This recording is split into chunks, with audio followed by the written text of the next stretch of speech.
नमस्कार। खरी खरी लेकर हाजिर हूं मैं सर्वमित्रा। संसद सत्र खत्म हो गया है। श्रीमान नरेंद्र मोदी ने अपने भाषण में जी भर के विपक्ष को कोस भी लिया है, राहुल गांधी को बालक बुद्धि तक बता दिया। लेकिन इतना सब कुछ करने के बाद भी उनकी परेशानियां कम होती दिखाई नहीं दे रही हैं, क्योंकि नरेंद्र मोदी के सामने सबसे बड़ी चुनौती तो यही है कि वो किस तरह एनडीए को साथ में लेकर चले, किस तरह भाजपा के अपने सहयोगी दलों से रिश्ते सही कर चले। और इन रिश्तों में अब दरार दिखने लगी है और इस दरार की शुरुआत बिहार से लेकर आंध्र प्रदेश और महाराष्ट्र तक साफ साफ दिखाई दे रही है। वहीं बीजेपी के भीतर भी सब कुछ ठीक नहीं है, इसके संकेत अब यूपी से मिलने लगे हैं। जी हाँ, मैं बात कर रही हूँ महाराष्ट्र की, जहां अजित पवार के कारण बीजेपी मुश्किल में दिखाई दे रही है। वहीं बिहार में लगातार पुल गिरने के कारण जिस तरह से नीतीश कुमार घिरे हुए हैं, उसका असर अब बीजेपी पर भी पड़ रहा है। वहीं यूपी में चर्चाएं शुरू हो गई हैं कि ब्रजेश पाठक जो कि उप मुख्यमंत्री हैं, क्या वो मुख्यमंत्री की कुर्सी पर आना चाहते हैं, क्योंकि अखिलेश यादव ने इसको लेकर एक बड़ा दावा किया है। और इसके अलावा आज की सबसे बड़ी खबर ये है कि चंद्रबाबू नायडू जो आंध्र प्रदेश के मुख्यमंत्री हैं, वो उन्होंने नरेंद्र मोदी से मुलाकात की और आंध्र प्रदेश के लिए कुछ खास पैकेज मांगे हैं। तो क्या कुछ चल रहा है एनडीए में और क्या सब कुछ ठीक नहीं है? क्या मोदी सरकार मुश्किल में पड़ सकती है? क्या मोदी सरकार के लिए आने वाला वक्त चुनौती भरा होगा? इन्हीं सब पर आज हम चर्चा करेंगे। खरी खरी हमारे साथ मौजूद है हमारे ऑनलाइन एडिटर अमलेंदु उपाध्याय जी। अमलेंदु जी, आपका बहुत बहुत स्वागत। नमस्कार अमलेंदु जी। आज विश्व कप विजेता से यानी हमारी जो भारतीय क्रिकेट टीम है उससे प्रधानमंत्री मोदी ने मुलाकात की और बताया जा रहा है कि खूब खुशनुमा माहौल में ये मुलाकात हुई। अच्छी बात है, लेकिन मोदी जी की एक मुलाकात हुई चंद्रबाबू नायडू से भी, जहां चंद्रबाबू नायडू ने बताया जाता है कि उन्होंने आंध्र प्रदेश को लेकर कुछ खास पैकेज, कुछ खास मांगे सामने रखी हैं। और अब देखना यह है कि मोदी चंद्रबाबू नायडू की मांग कहां तक पूरी कर पाते हैं। इधर राहुल गांधी भी आज खबर है कि वो हाथरस जाने वाले हैं। केसी वेणुगोपाल ने इस बारे में जानकारी दी। उन्होंने बताया पत्रकारों को कि राहुल गांधी हाथरस पीड़ितों से मुलाकात करने जा सकते हैं। वहीं आज राहुल गांधी के बारे में एक खबर ये भी आई है कि वो रेलवे ट्रैक कर्मचारियों से भी मिलने जीटीबी नगर पहुंच गए हैं। अभी उसका डिटेल वीडियो आना बाकी है। राहुल गांधी की क्या मुलाकात हुई है रेलवे ट्रैक कर्मचारियों से, इसका खुलासा बाद में होगा। लेकिन फिलहाल ये देखिए, जो स्क्रीन पर दिख रहा है, राहुल गांधी यहाँ पर जो कर्मचारी हैं उनसे मुलाकात करते नजर आ रहे हैं। राहुल गांधी अब नेता प्रतिपक्ष हैं, लेकिन उनकी ये जो तस्वीर है वो बता रही है कि उनकी राजनीति का अंदाज वही पुराना वाला है। जिस तरह से राहुल गांधी चुनाव के पहले भी कभी भी इसी तरह आम लोगों के बीच पहुंच जाया करते थे। अलग अलग तबके के लोगों से उनकी मुलाकातें होती थी, जिनमें उन्हें पता चलता था कि उनकी असली समस्याएं क्या हैं और किस तरह वो सरकार की नीतियों से परेशान है। और उसके बाद राहुल गांधी पुख्ता बातों, नीतियों और सबूतों के आधार पर फिर मोदी सरकार पर हमला करते थे। और अब तो राहुल गांधी बाकायदा विपक्ष में हैं, नेता प्रतिपक्ष बन चुके हैं और उनके पहले भाषण से ही मोदी सरकार किस तरह घिरी नजर आई, ये सब हमने देखा ही है। तो अमलेंदु जी, इस समय जो पूरा माहौल चल रहा है देश में राजनीति का और नई सरकार का, आपको क्या लगता है, क्या एनडीए सरकार के लिए ये आने वाला वक्त बहुत मुश्किलों भरा होने वाला है? मुश्किलों भरा तो सरकार के लिए है ही। ये समय जो है काफ़ी ज़्यादा मुश्किलों भरा है और इसलिए मुश्किलों भरा इसको कह सकते हैं कि जो जिस तरीके से आवाज़ें उठ रही हैं एनडीए के अंदर, वो काफ़ी ज़्यादा बीजेपी को परेशान करने वाली हो सकती हैं। आज चंद्रबाबू नायडू आए हैं, इधर राहुल गांधी ने जिस तरीके से मुलाकात की है जीटीवी जाकर के कर्मचारियों से, तो राहुल गांधी ने ये बता दिया है कि राहुल गांधी की राजनीति वही है जो अब तक वो करते रहे हैं। यानी वो जनता के सवालों पे बात करते रहेंगे, जनता की समस्याएं सुनते रहेंगे और जनता की समस्याओं को सदन में उठाते रहेंगे। अभी लोकसभा में नेता प्रतिपक्ष के तौर पर राहुल गांधी का जो भाषण हुआ सर मित्रा जी, उसमें तमाम बातें उन्होंने वही कही जो उन्होंने जनता से सुनी थी, उनकी समस्याएं सुनी थी। वो सारी बातें उनके भाषण में थी कि क्या क्या देश के सामने समस्याएं हैं। तो ये अंतर जो है वो मोदी जी के बीच में और राहुल गांधी के बीच में है कि मोदी जी अपनी जो कोटड़ी है उससे बाहर नहीं निकल पा रहे। हालांकि उसके पीछे एक मजबूरी भी है, मोदी जी प्रधानमंत्री हैं, जाहिर सी बात है कि सुरक्षा को लेकर के भी है। हालांकि सुरक्षा को लेकर राहुल गांधी की भी चिंताएं, ऐसा नहीं है कि राहुल गांधी की सुरक्षा को लेकर की चिंताएं कुछ कम है या राहुल गांधी जो है मोदी जी से कम महत्वपूर्ण है, ऐसा नहीं है। लेकिन वो चूंकि एक प्रोटोकॉल बनाया हुआ सरकार ने, तो मोदी जी के सामने समस्या है, तो मोदी जी नहीं जा सकते जनता के बीच में उस तरीके से। लेकिन अगर मोदी जनता के बीच नहीं जा सकते तो मोदी जी कम से कम जनता की समस्याओं पर कुछ बात तो कर ही सकते हैं। जनता के विभिन्न वर्गों के समूहों को बुला करके उनसे बात कर सकते हैं, उनकी समस्याएं सुन सकते हैं। आपके पास यदि समय जो है वो क्रिकेट टीम से हाथ मिलाने का, उनके साथ नाश्ता करने का, उनकी बात को सुनने का है, तो आपके पास समय जो है रेहड़ी पटरी वालों के साथ भी बात करने का होना चाहिए, उनकी समस्याएं भी आपको समझनी चाहिए, जो कि प्रधानमंत्री करते हुए नहीं पाए जाते हैं। अब सोशल मीडिया पे लोग तमाम तरीके के मीम्स बनाते हैं कि देखिए ये जननायक है, ये किस तरीके के लोगों से मिल रहे हैं, प्रधानमंत्री किस तरीके के लोगों से मिल रहे हैं, तो वो एक सोशल मीडिया की बातें हैं। लेकिन उन सोशल मीडिया के मीम्स में भी शर्मिष्ठा जी कहीं ना कहीं ये बात परिलक्षित होती है कि प्रधानमंत्री नरेंद्र मोदी की प्राथमिकताएं क्या हैं और राहुल गांधी की प्राथमिकताएं क्या है। तो ये ज़मीन आसमान का एक अंतर जो है वो राहुल गांधी और प्रधानमंत्री नरेंद्र मोदी के बीच का है। जी। लेकिन समस्याएं जो एनडीए में बढ़ रही हैं शर्मिष्ठा जी, वो मुझे लगता है काफ़ी ज़्यादा महत्वपूर्ण है, क्योंकि पूरे देश भर से जिस तरीके की खबरें आ रही हैं वो एनडीए को काफ़ी ज़्यादा परेशान करने वाली हैं, और एनडीए के अंदर सब कुछ ठीक ठाक नहीं चल रहा है इसकी तरफ इशारा करती हैं।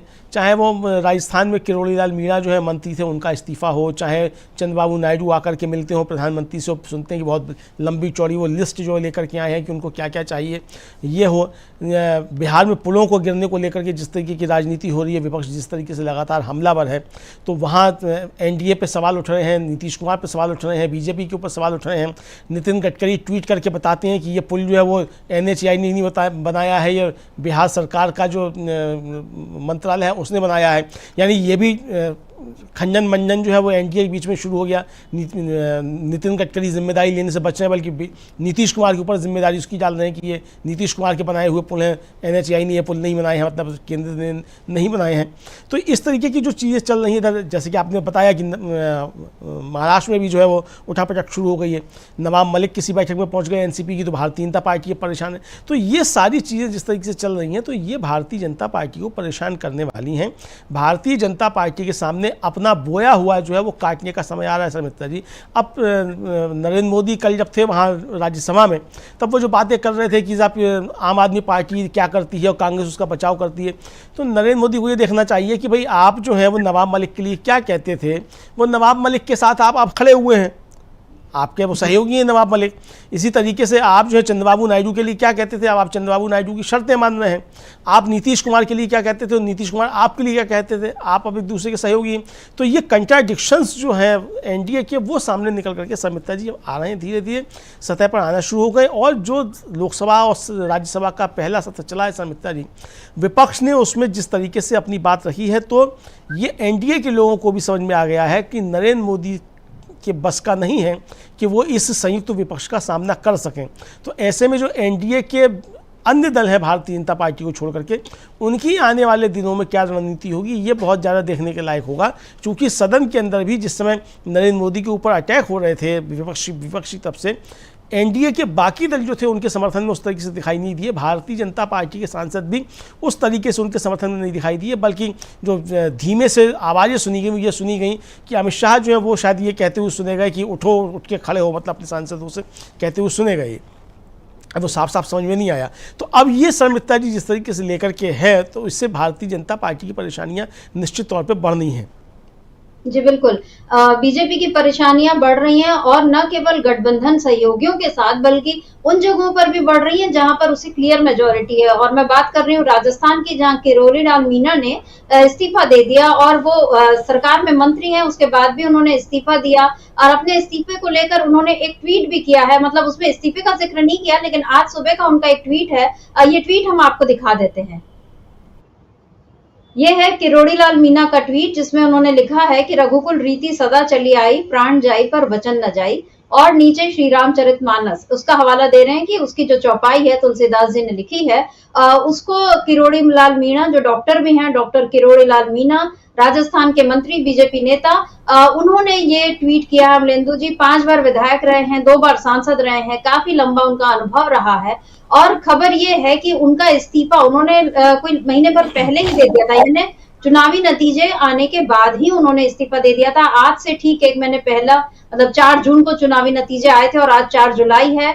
मोदी सरकार को ये कहना चाहिए कि एनडीए का गठन, मतलब ये हम मान सकते हैं कि आज के दिन मोदी जी को शायद ये खुशखबरी मिली हो कि अब आप सरकार में तीसरी बार आ सकते हैं। मतलब इस बीच उनके भी नीतीश कुमार और चंद्रबाबू नायडू से उनकी क्या डील हुई है तो हम नहीं जानते, लेकिन शाम तक ये खबर आ गई थी 4 जून को कि अब एनडीए सरकार बन रही है और इंडिया गठबंधन विपक्ष में बैठना तय कर रहा है। लेकिन खबर ये भी थी कि बीजेपी को इन चुनावी नतीजों में भारी नुकसान हुआ और नुकसान वाले जो राज्य थे उनमें राजस्थान भी एक महत्वपूर्ण राज्य था, जहां पिछले बार बीजेपी को काफी सीटें मिली थी। इस बार करीब 11 सीटों का नुकसान हुआ था उसे। और इसमें जो दौसा सीट थी वहां पर डॉक्टर किरोड़ी लाल मीणा ने ये कहा था कि अगर इस सीट को हार जाते हैं, ये मेरी सीट है और इस सीट से हार जाते हैं तो मैं इस्तीफा दे दूंगा।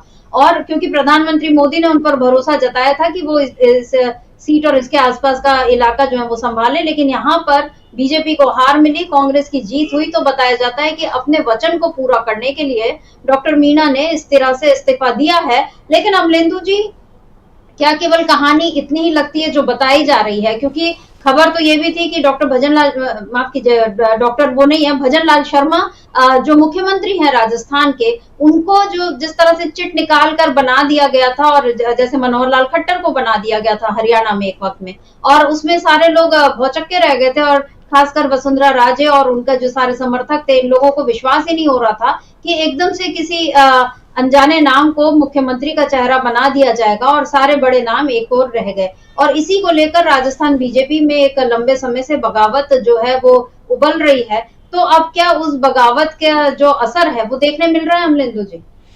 देखिए समिता जी, डॉक्टर किरोड़ी लाल मीणा जो है वो भारतीय जनता पार्टी की जो राजस्थान में सरकार बनी है उसके एक मजबूत आधार स्तंभ हैं और उनकी वजह से भी मतलब भारतीय जनता पार्टी की सरकार बनी है। अगर भारतीय जनता पार्टी जो है स्पष्ट बहुमत के साथ राजस्थान में आई है तो उसमें किरोड़ी लाल मीणा का बड़ा योगदान है, जिस तरीके से भारतीय जनता पार्टी की काम किया। चूँकि डॉक्टर किरोड़ी लाल मीणा लगातार चुनाव के दौरान खुद को मुख्यमंत्री के तौर पर प्रोजेक्ट करते रहे थे कि वो मुख्यमंत्री के चेहरे हैं, और परिणाम आने के बाद उनके समर्थकों ने उनको मुख्यमंत्री के तौर पर लिया भी था, जिस तरीके से देखा। और जब शपथ हो रही थी तो किस तरीके से उनके समर्थक जो थे काफ़ी ज़्यादा रोष में थे। इस तरीके के वीडियोस खूब वायरल हुए, हम लोगों ने भी दिखाए थे कि वो किस तरीके से उनके समर्थक जो नारेबाजी कर रहे हैं डॉक्टर किरोड़ी लाल मीणा को लेकर के। तो डॉक्टर किरोड़ी लाल मीणा तो एक तो पहले मुख्यमंत्री बनना चाहते थे, मुख्यमंत्री जब नहीं बने तो उनको लगता था कि शायद जो है उनको उप मुख्यमंत्री तो बना ही दिया जाएगा, वो भी नहीं बनाया गया उप मुख्यमंत्री उनको। उसके बाद जो उनको विभाग दिए गए शर्मित्रा जी, उन विभागों में भी जो थी वो काट छाट कर दी गई। राजस्थान की अब तक परिपाटी रही है कि पंचायती राज और ग्रामीण विकास जो है दोनों मंत्रालय एक साथ दिए जाते हैं, तो उसमें से एक मंत्रालय उनसे छीन लिया गया किरोड़ी लाल मीणा से। तो यानी वो इससे भी दुखी थे कि उनका एक मंत्रालय छीन लिया गया, जो महत्वपूर्ण मंत्रालय था वो छीन लिया गया उनसे, उसको लेकर के थे। इसी तरीके से कृषि मंत्रालय और उनको दिया गया तो उसमें भी उनसे एक विभाग जो था वो छीन लिया गया। यानी जहाँ जो वो कुछ कर सकते थे, अपना काम जो दिखा सकते थे कि उन्होंने कुछ क्या काम किए, वो महत्वपूर्ण मंत्रालय उनसे छीन लिए गए। तो इसको लेकर के भी काफ़ी ज़्यादा नाराज़ थे। अब वो अपने भाई के लिए टिकट मांग रहे थे दौसा से, तो वो भी दौसा से उनके भाई को टिकट नहीं दिया गया, तो इसको लेकर के भी नाराज़ थे। तो डॉक्टर किरोड़ी लाल मीणा ने जो कहा था, मतलब किरोड़ी लाल मीणा उसी समय इस्तीफा देना चाहते थे लोकसभा चुनाव के दौरान ही, जब उनके भाई को टिकट नहीं मिला। लेकिन उन्होंने ये कहा कि अगर ये सीट हम हार जाएंगे तो हम इस्तीफा दे देंगे। तो इसका मतलब उन्होंने तय कर लिया था कि दौसा की सीट जो है वो हरवानी है भारतीय जनता पार्टी को, और हरवा करके तब इस्तीफा देना है। तो दौसा सीट भारतीय जनता पार्टी हार गई और डॉक्टर किरोड़ी लाल मीणा ने अपना इस्तीफा भी दे दिया। यानी उन्होंने साबित करके दिखा दिया कि मेरे बिना भारतीय जनता पार्टी का राजस्थान में काम नहीं चलेगा, ये उन्होंने साबित करके दिखा दिया है शर्मित्रा जी। तो उन्होंने ये याद दिलाया है कि मेरी भारतीय जनता पार्टी में के लिए क्या आवश्यकता है और आने वाले समय भारतीय जनता पार्टी के लिए कितना कठिन होगा। तो डॉक्टर किरोड़ी लाल मीणा ने जो ट्वीट किया है कि रघुकुल रीत सदा चली आई, प्राण जाए पर वचन न जाए, तो प्राण जाए पर वचन न जाए जो उन्होंने कहा है, तो उन्होंने वचन निभाया है कि भारतीय जनता पार्टी को डॉक्टर किरोड़ी लाल मीणा का अपमान करने की कीमत चुकानी पड़ेगी। ये उन्होंने एक तरीके से साबित किया है। तो राजस्थान में सब कुछ ठीक ठाक नहीं है शर्मित्रा जी। एनडीए के अंदर, भारतीय जनता पार्टी के अंदर ही काफ़ी ज़्यादा टूट फूट है, और इसका असर भारतीय जनता पार्टी की जो केंद्र की राजनीति है उस पर भी निश्चित तौर से पड़ेगा। एक तो राजस्थान में वैसे ही भारतीय जनता पार्टी को नुकसान हुआ, जो खबरें आ रही हैं वो खबरें ये आ रही हैं कि लोग जो अंदरूनी जो चीज़ें हुई उसमें कहा गया कि कोई भी बड़ा नेता जो वो चुनाव प्रचार के लिए नहीं निकला। भजनलाल शर्मा का कोई महत्व नहीं है, चूंकि वो पर्ची वाले मुख्यमंत्री हैं तो उनको कोई उस मुख्यमंत्री के तौर पे कोई उस तरीके से हैसियत उनकी नहीं है कि जिस तरीके से एक मुख्यमंत्री की होनी चाहिए, चूंकि वो समझे जाते हैं कृपापात्र हैं, रबर स्टैम्प मुख्यमंत्री हैं, सब कुछ दिल्ली से चलता है। इस तरीके की चीज़ें जो हैं वो जनता के मन में जाती हैं, तो ये वहाँ से खबरें आ रही हैं। अब इसका असर केंद्र की राजनीति पर क्या होगा शर्मिष्ठा जी? राजस्थान का जो घटनाक्रम है, इसका असर केंद्र की राजनीति पर ये होगा कि आज 4 जुलाई है और आज एक तरीके से गिफ्ट मोदी जी को डॉक्टर किरोड़ी लाल मीणा ने दे दिया है। हालांकि इस्तीफा उन्होंने पहले दे दिया था, लेकिन उसकी घोषणा आज उन्होंने की है कि इस्तीफा वो दे चुके हैं। तो ये मोदी जी का 1 महीने का जो चुनाव परिणाम आने के बाद है, तो गिफ्ट मोदी जी को उन्होंने किरोड़ी लाल मीणा ने दिया। दिन भी बहुत अच्छा चुनाव उन्होंने ये घोषणा करने के लिए, वो कल भी इसकी घोषणा कर सकते थे, पिछला जो कल गुजरा है, आने वाले कल को भी घोषणा कर सकते थे, 2 दिन बाद कर सकते थे, 2 दिन और पहले कर सकते थे, लेकिन उन्होंने पूरा 1 महीना इंतज़ार किया कि जब मोदी जी को गिफ्ट देना है तो वो गिफ्ट दिया जाए। तो डॉक्टर किरोड़ी लाल मीणा ने मोदी जी को ये गिफ्ट एक तरीके से दिया है कि मेरा अपमान अगर होगा तो मैं किस तरीके से रिएक्ट करूँगा। अब ये भारतीय जनता पार्टी को देखना है कि वो किस तरीके से इस अपने लोगों को संभालती है। यानी शर्मिष्ठा जी जो क्षेत्रीय शत्रप हैं भारतीय जनता पार्टी के, उन्होंने अब सिर उठाना शुरू कर दिया है। भारतीय जनता पार्टी के अंदर चीज़ें सब ठीक ठाक नहीं हैं। हो सकता है कि इसकी परिणति आने वाले दिनों में मोदी जी के खिलाफ भारतीय जनता पार्टी के अंदर किसी बड़े विद्रोह के रूप में भी हो चुकी है। अगर किरोड़ी लाल मीणा इस्तीफा दे रहे हैं तो हो सकता है और भी किरोड़ी लाल मीणा जो है वो भारतीय जनता पार्टी के अंदर हो और राज्यों में भी हो, वो भी इसको लेकर के उठा सकते हैं। दूसरी जो नेत्री हैं भारतीय जनता पार्टी की, वसुंधरा राजे सिंधिया, वो भी आप देखिए कि लोकसभा चुनाव के दौरान किस तरीके से पटल से गायब रहीं, राजनीतिक पटल से, उसके बाद भी वो राजनीतिक पटल से गायब हैं। और फिर वो कह रही हैं कि जिनको हमने उंगली पकड़ के आगे बढ़ना सिखाया वही जो है वो हमें काटने को दौड़ते हैं। इस तरीके का कुछ उनका वक्तव्य आया था, उदयपुर में शायद उन्होंने दिया था। तो यानी ये सारे जो है संकेत ये मिलने लगे हैं शर्मिष्ठा जी कि एनडीए के अंदर, खासतौर से भारतीय जनता पार्टी के अंदर सब कुछ ठीक ठाक नहीं है। शत्रप जो हैं वो अब सिर उठाने लगे हैं। इसका मतलब कि केंद्रीय नेतृत्व भारतीय जनता पार्टी का वो कमज़ोर दिखाई पड़ रहा है। और लोकसभा के सत्र ने तो खासतौर से शर्मिष्ठा जी ये और स्पष्ट कर दिया कि मोदी जी की क्षमता अब कम हो गई है, विपक्ष हावी है और मोदी जी कमज़ोर हो रहे हैं, ये संकेत मिलने लगे हैं। और अगर मोदी जी कमज़ोर हो रहे हैं, विपक्ष का सामना सदन में नहीं कर पा रहे हैं, तो मोदी जी फिर अपनी पार्टी के अंदर भी अपने विरोधियों का सामना नहीं कर पाएंगे। इसके संकेत अब मिलने लगे हैं शर्मिष्ठा जी। बिल्कुल सही बात है, क्योंकि मोदी जी जिस तरह से इस बार पूरे संसद सत्र यानी 24 तारीख से लेकर कल तक वो जितने परेशान दिखाई दिए और जिस तरह बार बार वो विपक्ष के आगे मजबूर दिखाई दिए, उससे उनकी पार्टी के भीतर भी ये संदेश तो गया ही है कि अब आपका केंद्रीय नेतृत्व यानी जिस मोदी को एकदम जादू की छड़ी की तरह पेश कर रही थी पूरी भाजपा और मोदी लहर और मोदी है तो मुमकिन है जैसी बातें करने लगे थे लोग, और पूरा चुनाव भी मोदी की गारंटी, मोदी के नाम, मोदी के घोषणा पत्र उन्हीं सब पर चला। लेकिन बीजेपी को सीटों का नुकसान हुआ। 4 जून को ठीक 1 महीने पहले ये पता चल गया कि मोदी नाम का कोई जादू अब बीजेपी में या बीजेपी के लिए काम नहीं कर रहा है। ये बात बीजेपी के नेताओं को समझ में आ गई। और जिस तरह से शिवराज सिंह चौहान के बेटे ने ये कहा था कि उनके पिताजी को कितना सम्मान मिलता है दिल्ली से लेकर हर जगह, उससे ये समझ में आया था कि एमपी में मतलब मोदी जी को लेकर वहां पर ये कि अब आपसे मजबूत नेता यहाँ हैं, क्योंकि शिवराज सिंह चौहान अच्छे खासे वोटों से जीते थे। उसके बाद अमित शाह तो वहां है ही गुजरात में, जो मोदी जी से बहुत ज्यादा वोटों से जीते। मोदी जी खुद अपनी सीट बड़ी मुश्किल से बचा पाए और अजय राय उनको, जो कांग्रेस के नेता है, वो अभी भी उनको चुनौती देते हैं कि आप आइए और इस बार मैं आपको हरा दूंगा। तो जब प्रधानमंत्री को इस तरह की चुनौतियां मिलती हैं तो उससे समझ में आता है, और बीजेपी के बाकी नेताओं को भी समझ में आ रहा है कि जिस मोदी शाह की जोड़ी को एकदम बहुत बीजेपी में ये बता दिया गया था कि ये है तो सब कुछ ठीक है और ये नहीं है तो कुछ भी नहीं होगा बीजेपी का, वो चीज ऐसा नहीं है। और बिना मोदी के भी बीजेपी में बहुत सारी चीजें मुमकिन है। ये बातें अब बीजेपी नेताओं को ही समझ में आने लगी हैं। और आज यूपी में अखिलेश यादव ने भी इसी तरह का एक बयान दिया। बसपा के बहुत सारे नेता आज सपा में शामिल हुए हैं।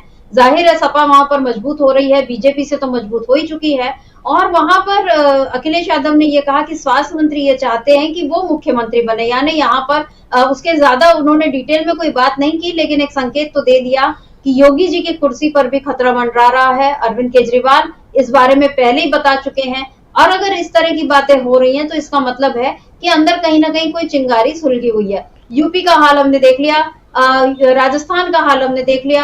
अमलेंदु जी, लेकिन अभी की जो सबसे बड़ी खबर जो हम बता रहे हैं कि चंद्रबाबू नायडू जो आंध्र प्रदेश से आए हुए हैं, बताया जा रहा है कि वो आंध्र प्रदेश के लिए विशेष पैकेज की मांग नहीं करेंगे, जो विशेष राज्य के दर्जे की मांग जैसे बिहार कर रहा है वैसी मांग वो नहीं करेंगे। लेकिन चंद्रबाबू नायडू ने जो आंध्र प्रदेश रीऑर्गेनाइजेशन एक्ट 2014 यानी 2014 का ये जो एक्ट था, जो आंध्र प्रदेश पुनर्गठन एक्ट मेरा ख्याल इसको कह सकते हैं, उसके तहत उन्होंने केंद्र सरकार से अपने लिए पैकेज मांगे हैं, क्योंकि बताया ये जा रहा है कि जगनमोहन रेड्डी की सरकार के वक्त यानी जो पिछली सरकार है उस वक्त बहुत ज्यादा कर्ज आंध्र प्रदेश पर आ चुका है और अब चंद्रबाबू नायडू एक खाली खजाने के साथ, मतलब जो खाली कोषागार है उसके साथ जैसे वो सरकार चला रहे हैं और इसलिए वो केंद्र की भरपूर मदद चाहते हैं। अब अमलेंदु जी, सवाल ये है कि विशेष राज्य के दर्जे पर तो उन्होंने मोदी जी को रियायत शायद दे दी कि चलिए कुछ वक्त आप इस पर ले लीजिए, लेकिन जिस तरह के स्पेशल पैकेज की बात वो कर रहे हैं, क्या मोदी जी आंध्र प्रदेश की ये बात, नायडू जी की ये बात मानेंगे? और अगर नहीं मानते हैं तो फिर इसके क्या परिणाम होंगे? क्योंकि नायडू जी को भी तो पहले आंध्र प्रदेश संभालना है, केंद्र की सत्ता में तो वो यूपीए के साथ यानी जो इंडिया गठबंधन है उसके साथ भी जा सकते हैं और उसमें भी भागीदार रह सकते हैं, उनके लिए तो कोई मजबूरी है नहीं। लेकिन आंध्र प्रदेश में उनके सामने काफी कुछ दांव पर लगा हुआ है। क्या लगता है, मोदी जी को माननी पड़ेगी नायडू जी की बात? देखिए समिता जी, मोदी जी असल में जिन दो बाबुओं से घिरे हुए हैं उन दो बाबुओं में एक नीतीश बाबू, दूसरे चंद्रबाबू। तो चंद्रबाबू की परिस्थितियां और नीतीश बाबू की परिस्थितियां, दोनों की परिस्थितियां अलग अलग हैं। नीतीश बाबू की सरकार जो है वो काफ़ी हद तक डिपेंडेंट है इसमें बीजेपी के ऊपर, और जिस तरीके से वो इंडिया गठबंधन छोड़ करके गए और जिस समय गए उसको लेकर के इंडिया गठबंधन में उनके प्रति एक नाराज़गी भी है। तो नीतीश बाबू की तो मजबूरी है कि भारतीय जनता पार्टी को थोड़ा बहुत वो सहन कर सकते हैं, हालांकि इतनी मजबूरी उनकी भी नहीं है। वो चाहे तो जब चाहे तो पलटी मार सकते हैं पहले की तरीके से, और उनके लिए यहाँ पर पलटी मारने पर किसी ने कोई आपत्ति की भी नहीं है। तो बहुत सारे सवाल होंगे, वो बात के होंगे। लेकिन चंद्रबाबू की जो राजनीति है वो दूसरे तरीके की है, और चंद्रबाबू की राजनीति को भारतीय जनता पार्टी उस तरीके से कंट्रोल नहीं कर सकती जैसे नीतीश को कर सकती है, क्योंकि चंद्रबाबू अपने दम पे आए हैं। भारतीय जनता पार्टी का आंध्र प्रदेश में कुछ नहीं है। भारतीय जनता पार्टी को वो जो सीटें मिली भी हैं, चाहे वो विधानसभा में मिली हो चाहे लोकसभा में मिली हो, वो चंद्रबाबू नायडू के दम पर मिली हैं। तो उनका अपना वहाँ कुछ नहीं है। तो चंद्रबाबू नायडू का मोदी जी या भारतीय जनता पार्टी कुछ बिगाड़ नहीं सकते हैं। और इतनी थंपिंग मेजॉरिटी के साथ वहाँ सरकार बनी है चंद्रबाबू नायडू की कि वहाँ जो है वो ऑपरेशन लोटस की भी कोई संभावना किसी भी तरीके की नहीं है, और चला करके भी आपको कुछ मिल नहीं सकता है, क्योंकि आपके वहाँ 8 कुल मिलाकर के विधायक हैं, तो आप वहाँ कुछ नहीं कर सकते। बल्कि आप जो है मतलब भारतीय जनता पार्टी वहाँ चंद्रबाबू नायडू का एजेंडा लागू करने के लिए उनकी सरकार में है। जब वहाँ हज हाउस बनेगा तो चंद्रबाबू नायडू जब हज हाउस बनवाएंगे तो भारतीय जनता पार्टी यानी मोदी जी भी उसमें शरीक होंगे, और हो सकता है हज हाउस का जब उद्घाटन हो, जब चंद्रबाबू नायडू करें तो मोदी जी के हाथों से करवाएं, ये भी हो सकता है। जब वहाँ मुसलमानों को आरक्षण दिया जाएगा तो हो सकता है कि उसकी घोषणा भी जो है वो मोदी जी के हाथों कराई जाए, मोदी जी आकर के पहली नौकरी मुसलमानों को आरक्षण के तहत आंध्र प्रदेश में दें, ये भी हो सकता है, चूँकि आप वहाँ उनकी सरकार में शामिल हैं और उनका वायदा है वो कह रहे हैं कि हम अपने वायदे को पूरा करेंगे। नारा लोकेश ने साफ साफ कहा है कि हम अपने वायदे को पूरा करेंगे और ये सारे काम करेंगे, उनके मैनिफेस्टो में बहुत सारी चीज़ें हैं। तो ये जिस तरीके से आए हैं चंद्रबाबू नायडू, समिता जी, एक तो ये कि नया राज्य बना है, नई राजधानी बननी है। चंद्रबाबू नायडू ने जो संयुक्त राज्य था जब आंध्र प्रदेश का, तो हैदराबाद में बहुत काम किया, और ख़ासतौर से जो वहाँ साइबराबाद कहलाता है, जो साइबर राजधानी एक तरीके से है, वो चंद्रबाबू नायडू का एक ड्रीम प्रोजेक्ट था। उस पर चंद्रबाबू नायडू ने बहुत काम किया, बहुत उसको आगे बढ़ाया। अब जब राज्य विभाजित हुआ तो ये था कि 10 वर्ष तक तो दोनों की राजधानी रहेगी हैदराबाद, वहाँ से काम चलते रहेंगे। अब वहाँ संपत्तियों के बंटवारे को लेकर के झगड़े हैं तेलंगाना के साथ में। चंद्रबाबू नायडू इधर मोदी जी से मिल रहे हैं और अपनी मांगे रख रहे हैं, और वो अपना पैकेज वैकेज जो भी वो सब मांगे रख रहे हैं, उधर वो चिट्ठी लिख रहे हैं तेलंगाना के जो चीफ मिनिस्टर हैं रेवंत रेड्डी को कि आपसे हमको मिलकर के बातचीत करनी है राज्य की कुछ समस्याओं को लेकर के। और इससे पहले रेवंत रेड्डी चंद्रबाबू नायडू से मिलने का समय मांग चुके हैं, यानी कि चंद्रबाबू नायडू जब दिल्ली आए हैं मोदी जी के पास मिलने के लिए, उससे पहले वो गोटी फिट करके आए हैं कि रेवंत रेड्डी के साथ क्या क्या बातचीत करनी है। तो क्या रेवंत रेड्डी के साथ रेवंत रेड्डी का उनसे मिलने के लिए समय मांगना चंद्रबाबू नायडू से, चंद्रबाबू नायडू का रेवंत रेड्डी को पत्र लिखना कि आपसे मिलकर के बातचीत करनी है, यानी कि दोनों की मुलाकात होगी। जाहिर सी बात है कि जब दोनों की मुलाकात होगी तो सिर्फ राज्य के बंटवारे को नहीं होगी, ये भी होगा कि आगे किस तरीके की राजनीति करनी है, केंद्र सरकार पे क्या दबाव बनाने हैं, इसको लेकर के भी राजनीति तय हो सकती है। ये बहुत सारी चीज़ें हो सकती हैं कि जो रेवंत रेड्डी के साथ मिल बैठ करके जब वो होंगे। इसी तरीके से उनकी स्टालिन के साथ पहले बात मुलाकात हो चुकी है और काफ़ी अच्छी मुलाकात रही। तो बहुत सारी चीज़ें हैं। तो चंद्रबाबू नायडू जो आए हैं सुमित्रा जी, वो सिर्फ वो मोदी जी से नमस्ते करने के लिए नहीं आए हैं, वो मोदी जी के ऊपर ये दबाव बनाने के लिए आए हैं कि राज्य को पैसों की सख्त आवश्यकता है, वो दीजिए। भले ही आप स्पेशल स्टेटस ना देते हो राज्य को, लेकिन उनका जो आर्थिक पैकेज है वो उनको चाहिए है और वो आपको देना पड़ेगा। अब केंद्र के सामने संकट सुमित्रा जी ये है कि आप एक तरफ तो अग्निवीर बना रहे हैं, आप नौकरियां नहीं दे रहे हैं, रेलवे में नौकरियां खाली पड़ी हुई हैं उनको आप नहीं भर रहे हैं, तमाम नौकरियां वो नहीं भर रहे हैं, कर्मचारियों को पैसे देने के लिए नहीं बताया जा रहा कि LIC अपनी कुछ संपत्तियां बेचेगी, 60,000 करोड़ कमाएगी अपनी संपत्तियां बेच करके। रिजर्व बैंक का रिजर्व आप जो है वो निकाल चुके हैं 3 बार, तो अब रिजर्व बैंक भी आपको जो है किस तरीके से क्या मदद करेगा। तो आप आंध्र प्रदेश की मदद किस तरीके से कर पाएंगे। $4 ट्रिलियन की इकोनॉमी हो चुकी है, बताया जा रहा है 5 ट्रिलियन की इकोनॉमी होनी है, लेकिन उसमें 80 करोड़ लोगों को 4 किलो अनाज दिया जा रहा है। तो ये जो सामने परिस्थितियां हैं, देश चलाने का जो संकट है खासतौर से आर्थिक मोर्चे में मोदी जी के सामने, तो ऐसे में आंध्र प्रदेश की सहायता किस तरीके से की जाए, ये मोदी जी के सामने संकट है। तो चंद्रबाबू नायडू ने भी लोकसभा में जो परिस्थितियां बनी उनको देखते हुए ये बता दिया है कि आपको हमारी बहुत आवश्यकता है, लोकसभा में भी हमें आपकी रक्षा करनी है और राज्यसभा में भी हमें आपकी रक्षा करनी है। तो आप ये ऑपरेशन लोटस वोटस चलाने की बात भूल जाइए मोदी जी, फिलहाल तो ये बताइए कि आप हमारी किन किन शर्तों को पूरा कर रहे हैं। ये उन्होंने संकेत एक तरीके से साफ तौर पे दे दिए हैं। तो मोदी जी जो दहाड़ रहे थे राज्यसभा में कि उन्होंने भ्रष्टाचारियों के खिलाफ जो एजेंसी को खुली छूट दे दी है करने की, तो वो ये भी बताने के लिए आए हैं कि हाँ हम भी भ्रष्टाचारी हैं, आप हमको भ्रष्टाचारी कह चुके हैं, आप में अगर हिम्मत है तो अपनी एजेंसी को हमारे खिलाफ कार्रवाई करने की छूट दे करके दिखाइए, हम पे कार्रवाई करके दिखाइए, जो कि आपने कहा था 2019 में।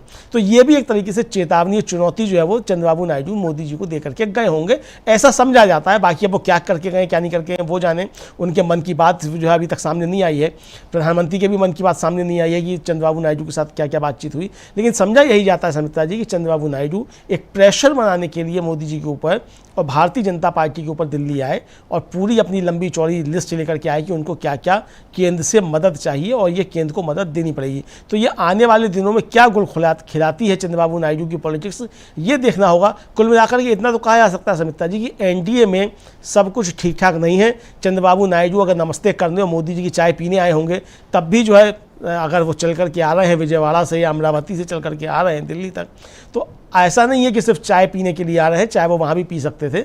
यहाँ कुछ ना कुछ वो राजनीतिक खेल खेलने के लिए चंद्रबाबू नायडू आए हैं। और चंद्रबाबू नायडू शुरू से एक अच्छे बार्गेनर जो है वो समझे जाते हैं। वो चाहे वो यूनाइटेड फ्रंट के साथ रहे हों और चाहे वो NDA के साथ रहे हों, उन्होंने हमेशा अच्छी बार्गेनिंग की है। तो एक अच्छे बार्गेनर हैं। तो मोदी जी इतने अच्छे बार्गेनर से किस तरीके से निपटते हैं, ये देखना होगा सुमित्रा जी।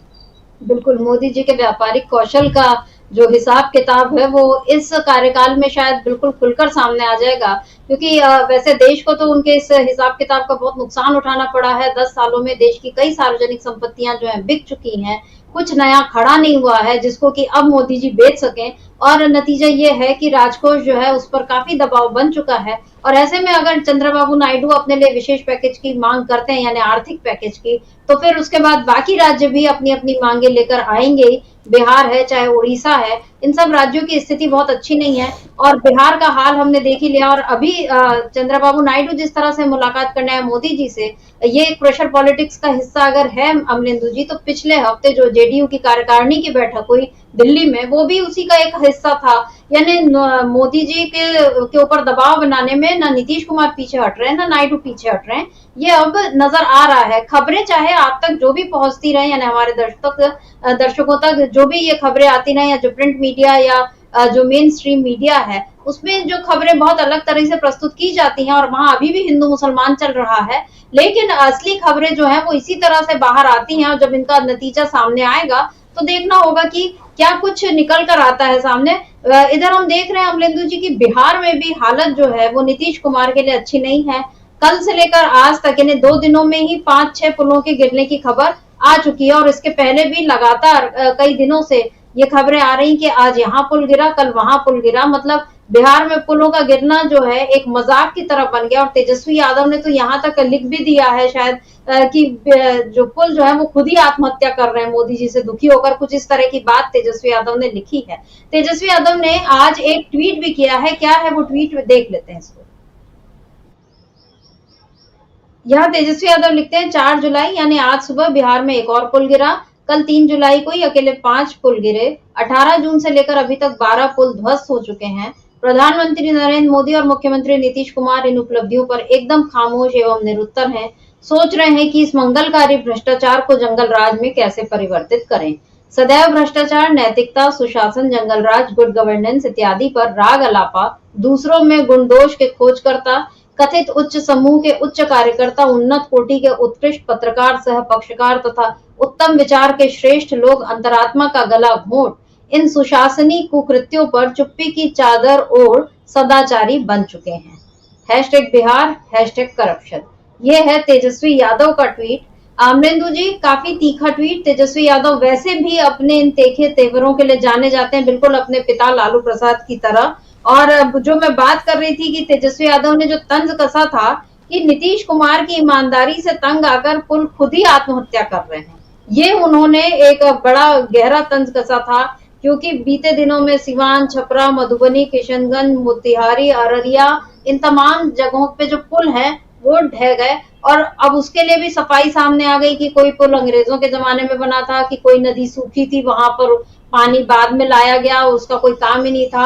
अब तरह तरह के बहाने सामने आ रहे हैं, और खबर ये भी है कि नीतीश कुमार अब थोड़ी सख्ती अपने अधिकारियों पर दिखा रहे हैं, और एक अधिकारी के सामने तो उन्होंने हाथ तक जोड़ लिए कि भाई तुम्हें जो कुछ करना है जल्दी करो, बस मुझे कुछ करके बताओ। ये नीतीश कुमार का हाल हो गया अमलेंदु जी। और अब ऐसे में कल जो मोदी जी दहाड़ रहे थे राज्यसभा में कि मैं ईडी और सीबीआई को हमने खुली छूट दे रखी है, एक तो ये उनका जो खुली छूट वाला जो शब्द है, यही मुझे बहुत ही अलोकतांत्रिक सा लगा और असंवैधानिक सा लगा कि भाई संस्थाओं को छूट देने या पाबंदी में रखने वाले आप कौन होते हैं? उनको नियमों के हिसाब से काम करने दीजिए, ऐसा माहौल आप बनाइए, आपकी जिम्मेदारी वहीं खत्म हो जाती है। संस्थाओं को छूट देने का मतलब है कि कहीं ना कहीं आप उनको पकड़ कर भी रख सकते हैं। तो ऐसी कौन सी जगह जहां मोदी जी ने भ्रष्टाचारियों के खिलाफ एजेंसियों को पकड़ कर रखा, और ऐसी कौन सी जगह जहां पर उन्होंने छोड़ कर रखा है? बिहार में क्या कर रखा है मोदी जी ने अमलेंदु जी? देखिए सर मित्रा जी, बिहार में तो जैसा कि तेजस्वी यादव कह रहे हैं कि पुल आत्महत्या कर रहे हैं नीतीश कुमार की ईमानदारी से तंग आकर के, तो अब ये तो मोदी जी को बताना चाहिए कि इन पुलों के गिरने पे मोदी जी की क्या राय है। और जैसा कि आपने कहा कि संवैधानिक संस्थाएं हैं, चाहे ईडी हो चाहे सीबीआई हो, अगर मोदी जी के कहने पे चल रही हैं और मोदी जी ने खुली छूट दी हुई है, तो इसका मतलब विपक्ष सही आरोप लगा रहा है कि ये संवैधानिक संस्थाएं जो है वो भारतीय जनता पार्टी की और मोदी के इशारे पर काम करती हैं। तो विपक्ष यही तो कह रहा है, और मोदी जी उसको स्वीकार कर रहे हैं कि हाँ मेरे इशारे पर काम करती हैं, और ये स्वीकार कर रहे हैं कि ये विपक्षियों पे काम करती हैं, ये भी स्वीकार कर रहे हैं भारतीय जनता पार्टी के साथ जो उन पे काम नहीं करती हैं, क्योंकि तमाम भ्रष्टाचारी जिनको मोदी जी ने भ्रष्टाचारी कहा था वो भारतीय जनता पार्टी के साथ में, उनके ऊपर कोई कार्रवाई नहीं हो रही है। तो मोदी जी जो विपक्ष आरोप लगा रहा है इसको साबित कर रहे हैं। अब सोशल मीडिया पर एक जो है वो वायरल हो रहा है वीडियो राहुल गांधी का, वो चुनाव के दौरान उन्होंने कहा था कि देखो मैं जो कहता हूँ मोदी जी उसको बोलते हैं, जो मैं चाहता हूँ बुलवा लेता हूँ, आप बताइए मोदी जी से क्या बुलवाना है, तो मोदी जी बोल देंगे। तो वो वायरल हो रहा है कि मोदी जी जो है वो मणिपुर पे भी बोले राज्यसभा में आकर के, और नीट पर भी बोले, चूंकि राहुल गांधी ने लोकसभा में उनसे दबाव डाला कि अब मणिपुर पर और नीट पर बोलिए, तो मोदी जी राज्यसभा में जाकर के बोले। तो अब ये कहा जा रहा है कि राहुल गांधी जो बुलवाना चाहते हैं मोदी जी वो बोलते हैं। तो मोदी जी जो बोल रहे थे कि खुली छूट दी हुई है संवैधानिक संस्थाओं को, तो वो वही बोल रहे थे जो उनके ऊपर उनसे बुलवाया जा रहा था। राहुल गांधी बुलवाना चाहते थे तो बोल दिया मोदी जी ने। तो ये कुल मिला के शर्मिष्ठा जी जो बिहार की राजनीति है और खासतौर से पुलों को लेकर के जो हो रहा है, तो ये एक तरीके से ये इशारा कर रहा है साफ तौर पे कि भारतीय जनता पार्टी किस तरीके से अब वहाँ नीतीश कुमार के दबाव में है। अब वो जो उनके उप मुख्यमंत्री हैं सम्राट चौधरी, वो मुरैठा भी खोलाए हैं, कल सरयू में जाकर के अपने पिंडदान कराए हैं, बाल बाल उतार करके जो है मुरैठा खोल लिया उन्होंने सरयू में डुबकी लगा करके। तो वो भी अब नीतीश कुमार को नहीं हटाएंगे। तो यानी एक तरीके से नीतीश कुमार के सामने भारतीय जनता पार्टी आत्मसमर्पण की मुद्रा में आती जा रही है, क्या ये समझा जाए?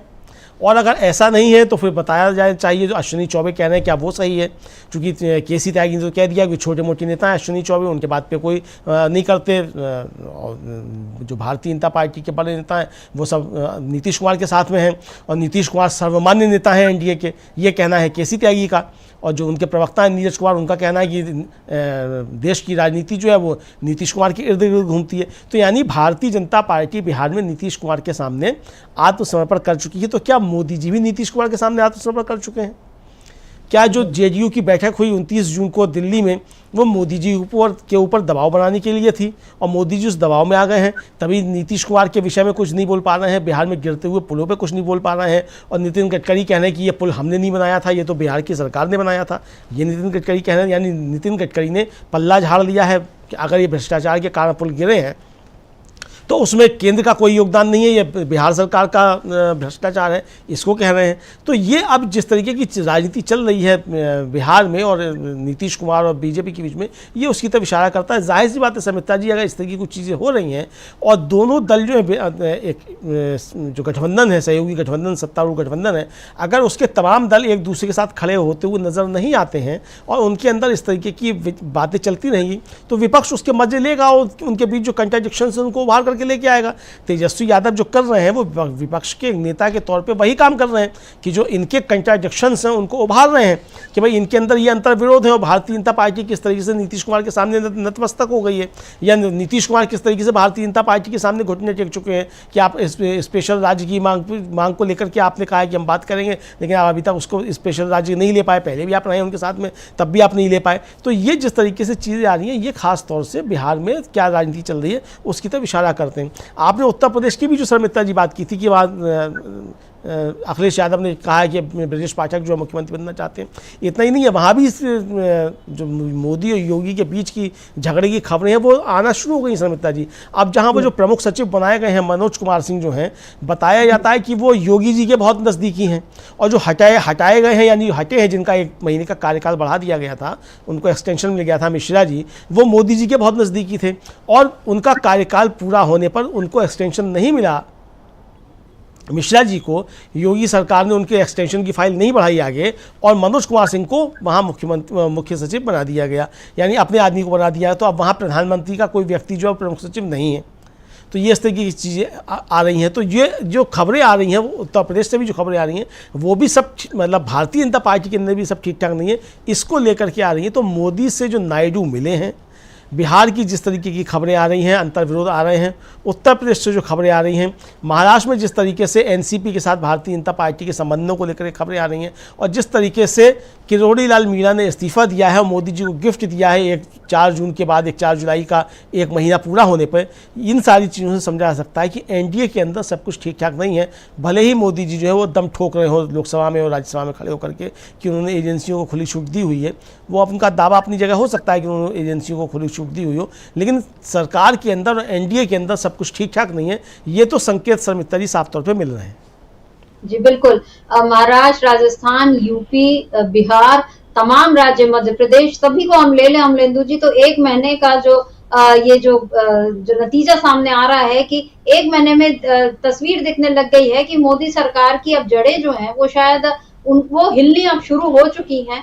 कब तक अब वो मजबूती से खड़े रह पाएंगे या कब तक मजबूत दिखते रहेंगे, ये एक बड़ा सवाल है। महाराष्ट्र की जो चर्चा हम कर रहे थे, तो नवाब मलिक जो कि एनसीपी के लीडर हैं और वो अजित पवार के साथ बताया जा रहा है कि अजित पवार ने विधान परिषद चुनाव को लेकर एक बैठक की थी, उनकी अध्यक्षता में बैठक हुई थी और उसमें नवाब मलिक पहुंचे और उनके पहुंचने की और उस बैठक में बिल्कुल भाग लेने की जो तस्वीरें हैं वो अब सोशल मीडिया पर वायरल हो रही हैं और लोग सवाल उठा रहे हैं कि अब बीजेपी क्या करेगी, क्योंकि पिछले बार जब इसी तरह से वो विधानसभा भी पहुंचे थे तो फडणवीस जो हैं, देवेंद्र फडणवीस, उन्होंने ये लिखा था कि विधानसभा सदस्य के रूप में उन्हें कार्रवाई में भाग लेने का अधिकार है, हम उनके प्रति कोई व्यक्तिगत शत्रुता नहीं रखते हैं, लेकिन उन पर जो आरोप लगे हैं उन्हें देखते हुए हमारा मानना है कि उन्हें महायुति में शामिल करना अनुचित होगा। और ये फडणवीस ने ये बातें कही थी कि मलिक जमानत पर हैं, लेकिन उनके खिलाफ लगे आरोपों से उन्हें बरी नहीं किया जा सकता। पार्टी की सदस्यता का फैसला करना आपका विशेषाधिकार है, यानी ये अजित पवार के हाथ में है कि वो उनको रखें या ना रखें, लेकिन ये सुनिश्चित करना हर गठबंधन सहयोगी का कर्तव्य है कि इन फैसलों से महायुति को कोई नुकसान न हो। ये फडणवीस ने लिखा था नवाब मलिक को लेकर। अजित पवार को साफ साफ नसीहत दी थी कि भाई देखिए, आपके अपने जो इक्वेशंस है वो आपके ऊपर डिपेंड करता है कि आप उनको कैसे बनाए रखें, लेकिन महायुति का इससे नुकसान हो सकता है। यानी नवाब मलिक को वो दूर रखना चाहते हैं, क्योंकि यही नवाब मलिक हैं जिन पर बीजेपी ने दाऊद इब्राहिम से लेकर भ्रष्टाचार तक के सारे आरोप लगाए थे। और ये हमेशा से मोदी सरकार के खिलाफ खुलकर बोलते रहे हैं, बीजेपी के खिलाफ खुलकर बोलते रहे हैं। लेकिन अब अमलेंदु जी, जब ये नवाब मलिक अजित पवार वाली बैठक में साफ साफ पहुंचे हैं, अब ऐसे में बीजेपी का क्या स्टैंड रहेगा? क्योंकि बीजेपी तो पहले ही अजित पवार को लेकर ये मन बना रही है कि उन्हें अलग कर देना चाहिए। क्या महाराष्ट्र में अब जो चुनाव होने वाले हैं उसके पहले ही हम ये महायुति या एनडीए इसको हम बिखरता हुआ देख रहे हैं? देखिए सर मित्र जी, बिखरा हुआ तो है निश्चित तौर पे महायुति। अब वो चुनाव में जाते हैं, साथ साथ जाते हैं कि नहीं जाते हैं, देखना होगा। लेकिन जिस तरीके की दोनों तरफ से बयानबाजी हो रही है उससे साफ तौर पे समझा जा सकता है कि वहाँ एनडीए में सब कुछ ठीक ठाक नहीं है। और हम लोगों ने पहले भी खबर पढ़ी थी कि वहाँ भारतीय जनता पार्टी की भी एक बैठक हुई और उसमें ये कहा गया कि जो केंद्रीय नेतृत्व है यानी मोदी और शाह जो हैं, उन्होंने जिस तरीके से केंद्रीयकरण किया राजनीति का और या महाराष्ट्र की राजनीति में दखल दिया, उसकी वजह से भारतीय जनता पार्टी को चुनाव में नुकसान हुआ। मतलब विधानसभा इसमें लोकसभा चुनाव में नुकसान हुआ और विधानसभा चुनाव में इनको यहाँ दखल नहीं देने देना है। ये वहाँ उनकी बैठक में हुआ। अब ये हुआ नहीं हुआ ये उनके लोगों का मसला है, लेकिन खबरें इस तरीके की आई कि वहाँ मोदी और शाह के ऊपर ये जिम्मेदारी डाली गई कि वहाँ हार के लिए मोदी और शाह जिम्मेदार हैं। इससे पहले हम लोगों ने एकनाथ शिंदे का भी बयान सुना था कि वो किस तरीके से कह रहे हैं कि 400 पार का नारा था, उसकी वजह से नुकसान हुआ। और जाहिर सी बात है 400 पार का नारा मोदी जी ने दिया था।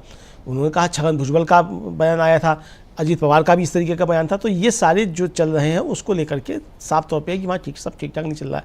छगन भुजबल का तो साफ साफ आया था कि भाई ठीक है, हम तो यहाँ 4 सीटों पे लड़े थे और 2 सीटों पे हमारे जो थे प्रत्याशी थे वो एकनाथ शिंदे के प्रत्याशी थे, हमारे प्रत्याशी थे ही नहीं, तो हम तो 2 सीटों पर लड़े थे, उसमें से हम 1 जीते और 1 हारे। उत्तर प्रदेश में भारतीय जनता पार्टी की हार क्यों गई, उन्होंने सवाल उठाया। यानी कि सीधे सीधे नरेंद्र मोदी के ऊपर सवाल उन्होंने उठा दिया कि उत्तर प्रदेश में तो मोदी की वजह से हार हुई है, तो महाराष्ट्र में भी मोदी की वजह से हार हुई है। तो यानी हार के लिए ठीकरा जो है वो मोदी जी के सिर अब फोड़ा जा रहा है, चाहे उत्तर प्रदेश हो और चाहे वो महाराष्ट्र हो चाहे राजस्थान हो, सब जगह जहाँ जहाँ भारतीय जनता पार्टी की हार हुई है वो हार का ठीकरा मोदी जी के सिर पे फोड़ा जा रहा है। और ये बात सही भी है समिता जी, मोदी जी के ऊपर ही जाएगा। जब भाई आप उसका श्रेय लेना चाहते हैं, जब आप सदन के अंदर खड़े होकर कह रहे हैं कि आप तीसरी बार प्रधानमंत्री बन गए हैं, जनता ने जनादेश दिया है, तो ये तीसरी बार जब बन गए प्रधानमंत्री उसके लिए अगर जनादेश है और आपको बहुत बड़ी उपलब्धि आपकी हुई है, तो ये हार जो हुई है आपके लगभग 60-65 जो महत्वपूर्ण लोग चुनाव हारे हैं, 29 मंत्री आपके चुनाव हारे हैं, तो इनकी हार की जिम्मेदारी भी मोदी जी की होगी। तो ये जिम्मेदारी भी आप लीजिए जो कि आप नहीं ले रहे हैं अपनी हार की जिम्मेदारी। तो जाहिर सी बात है कि मोदी जी अगर अपनी हार की जिम्मेदारी नहीं ले रहे हैं पार्टी की, तो दूसरे लोग उनको याद दिला रहे हैं कि हार की जिम्मेदारी भी मोदी जी आपकी है। अगर 240 सीटें आने की जिम्मेदारी आपकी है, आपकी वजह से 240 सीटें आई हैं, आप बता रहे हैं कि आपने बहुत बड़ा कमाल कर दिया है, 240 सीटें आई हैं, तो जो आप 65 सीटें हारे हैं और आपके 19 मंत्री चुनाव हारे हैं वो भी आपकी वजह से हारे हैं, इसको स्वीकार कीजिए। तो जाहिर सी बात है कि ये सारी जिम्मेदारी मोदी जी के ऊपर डालने की कोशिशें हो रही हैं और ये अच्छे तरीके से समझा सकता है कि अब इस तरीके की चीज़ें और होंगी समिता जी। अभी तो ये चुनाव से पहले की स्थिति है, लोकसभा चुनाव के बाद की स्थिति समिता जी। महाराष्ट्र के विधानसभा के जब चुनाव हो जाएंगे उसके बाद की आप परिकल्पना कीजिए, उसके बाद क्या क्या चीज़ें किस तरीके से उठेंगी। अभी लोकसभा में हार हुई है, उसकी जिम्मेदारी मोदी जी के ऊपर डाली जा रही है। जब विधानसभा के चुनावों में हार होगी तब ये जिम्मेदारी किस तरीके से मोदी जी के ऊपर डाली जाएगी, ये देखना है। अभी तो महाराष्ट्र और हरियाणा दोनों राज्यों में भारतीय जनता पार्टी की हालत बहुत ख़राब है और आज की जो परिस्थितियाँ हैं उनमें साफ तौर पर समझा जा सकता है कि भारतीय जनता पार्टी दोनों राज्यों में सत्ता से बुरी तरीके से बाहर हो रही है, ये समझा जा सकता है। लोकसभा चुनाव के परिणाम को अगर देखा जाए, उनके मद्देनजर अगर बातचीत की जाए तो ये समझा जा सकता है कि उसके बाद फिर जो है वो क्या स्थिति होगी और उसके बाद फिर एनडीए की राजनीति किस तरफ जाएगी, ये देखना होगा समिता जी। तो कुल मिलाकर के अभी हम यही कह सकते हैं कि जो परिस्थितियां बन रही हैं खासतौर से एनडीए में, महाराष्ट्र को लेकर के जो परिस्थितियां बन रही हैं, जिस तरीके से चंद्रबाबू नायडू को लेकर के बन रही हैं, बिहार में जिस तरीके की चीज़ें बन रही हैं, उत्तर प्रदेश और राजस्थान से जो खबरें आ रही हैं, इन सब को लेकर के समझा सकता है कि एनडीए में सब कुछ ठीक ठाक नहीं है। और जैसा कि केसी त्यागी ने कहा कि सर्वमान्य नेता जो हैं वो नीतीश कुमार हैं, तो क्या मोदी जी एनडीए के सर्वमान्य नेता नहीं हैं? ये एक तरीके से संदेश दिया। और क्या इस तरफ एनडीए बढ़ रहा है या अब खबरें आने लग जाएंगी कि मोदी जी एनडीए के सर्वमान्य नेता नहीं है? अब ये देखना होगा समिता जी। जी बिल्कुल, मोदी जी का भविष्य जो है वो इस सरकार के साथ साथ दांव पर लगा हुआ है। और इधर राहुल गांधी जो हैं वो मोदी जी के लिए और परेशानियां खड़ी करते हुए दिख रहे हैं। लोकसभा में तो राहुल गांधी ने जिस तरीके से पूरी अपनी बात रखी, विपक्ष का नेतृत्व किया, बतौर नेता प्रतिपक्ष जो उनका भाषण था, चाहे प्रधानमंत्री के भाषण के दौरान उनका जो नेतृत्व था उससे बीजेपी वैसे ही परेशान है। हम लोगों ने वो सारी क्लिपिंग्स देखी है जो संसद टीवी पर भले नहीं है, लेकिन कहीं ना कहीं से वो वायरल हुई है। हो सकता है बीजेपी के किसी नेता के कहने पर वो सब बनाई गई हो, जिसमें राहुल गांधी दिख रहे हैं कि कैसे वो मणिपुर पर जो नारे लग रहे हैं या मणिपुर को जस्टिस दो उसकी जो बात हो रही है, और राहुल गांधी बिल्कुल मजबूती से अपने नेताओं के साथ खड़े हुए हैं और बीजेपी को ये बात बहुत नागवार गुजर रही है। लेकिन राहुल गांधी अपनी राजनीति करते जा रहे हैं। और अभी मैं चाहूंगी कि एक बार हम फिर से वो क्लिपिंग देख लें जो राहुल गांधी रेलवे ट्रैक कर्मचारियों से जो मिले हैं। क्या कुछ है उस क्लिप में, एक बार देख लेते हैं।